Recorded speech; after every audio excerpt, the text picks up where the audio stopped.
So, today's lesson is going to be on comparing and contrasting. Now, we have done quite a bit on this in primary. You did quite a bit in primary 3 with Miss Brooks, and you also did some with me at the beginning of primary 4.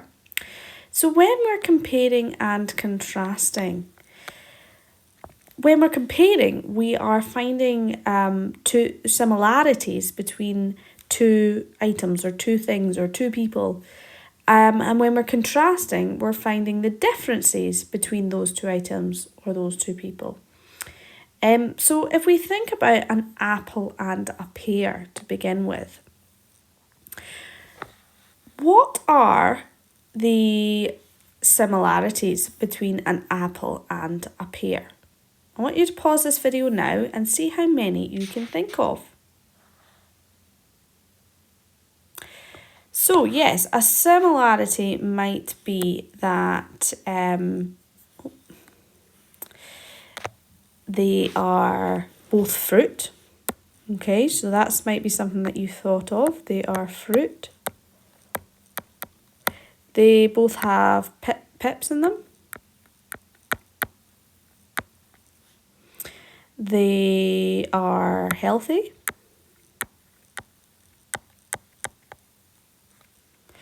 They both have a core. They both have a stalk. So they might be some similarities that you thought of. What about the differences? What are the differences between an apple and a pear? Have a little think and pause this video now. So some differences might be the colour. So an apple is red or green, but we only get green pears. We don't get any red ones. So the theme there for the difference is colour and, what happened there? I'll just leave that. The theme there is colour, and the difference is that we only get green pears, whereas with apples we can get red and green. Another difference might be the shape. So the theme there is shape. And apples are rounder, whereas pears are narrow at the top. Don't know why it does that sometimes. Narrow at the top. I'm just going to leave that. So pears are sometimes narrow at the top. So those are our main differences. You might have thought of some others. So if I was to summarise the compare and contrast, I would say apples and pears are both fruit. They are healthy for you. They have a core with pips. However, pears are a different shape to apples because they have a narrower top, and they only come in green, whereas apples can also come in red. That would be your summary. So your task today is on our class novel.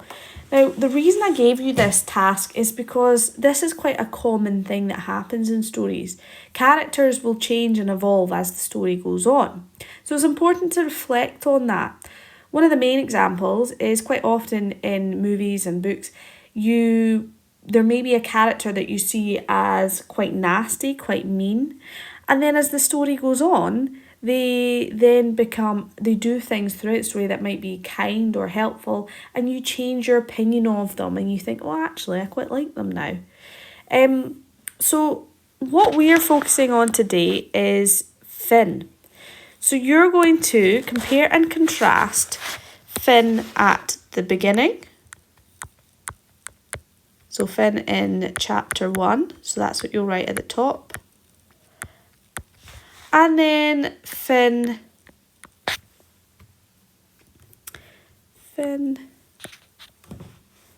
in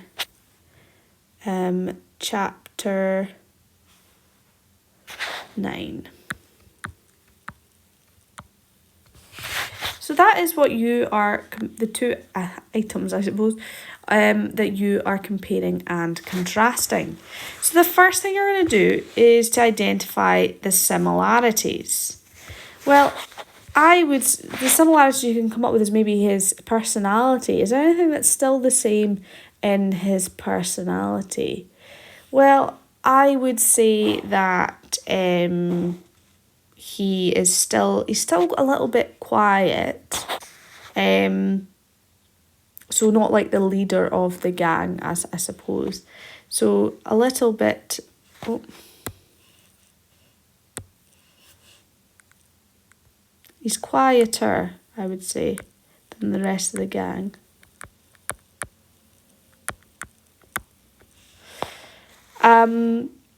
And he still lives in the same place.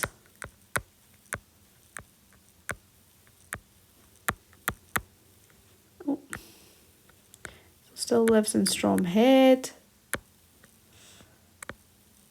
And goes to the same school. I don't know why it does this. I'm just going to have to write bigger. So he still lives in Stromhead, still goes to the same school. And he looks the same as well. So there's some similarities. You might come up with others. Now, when it comes to differences, you put the theme in the box. So one of the main differences I've spotted is his confidence. So I would put in the box confidence. Now I can't fit it in. My pen is just not being nice to me today again. So confidence. And I would say that in chapter 1, he wasn't very confident. He was quite low in confidence. And now, since in chapter 9, since he found out that he's a Selkie and that his friends are now really excited about it and wanted to speak to him about it, his confidence has increased.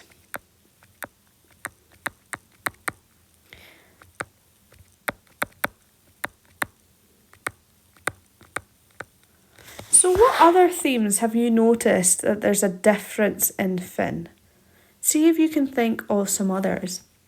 And then to summarise, you would summarise the similarities and differences. So if I was to summarise what I have written so far, I would say Finn still looks the same.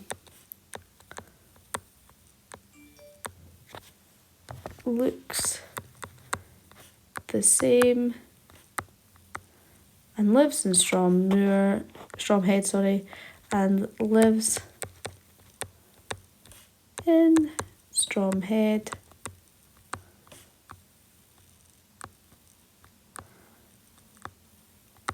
But he is more confident.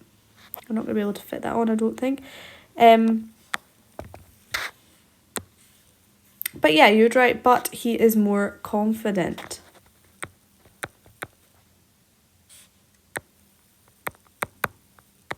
I'm just writing this on here so that you can see it. More confident. But obviously, it'll be a lot easier for you guys to write because you'll be typing. Or I know some of you print it off. So that is how we compare and contrast. We identify, first of all, what are the two items we're comparing? And then we identify the similarities. We identify the themes of the differences and what those differences are. And then we summarise the observations of the compare and contrast. So I can't wait to find out what you have noticed about the difference in Finn in chapter 1 compared to chapter 9. And I look forward to seeing your compare and contrast.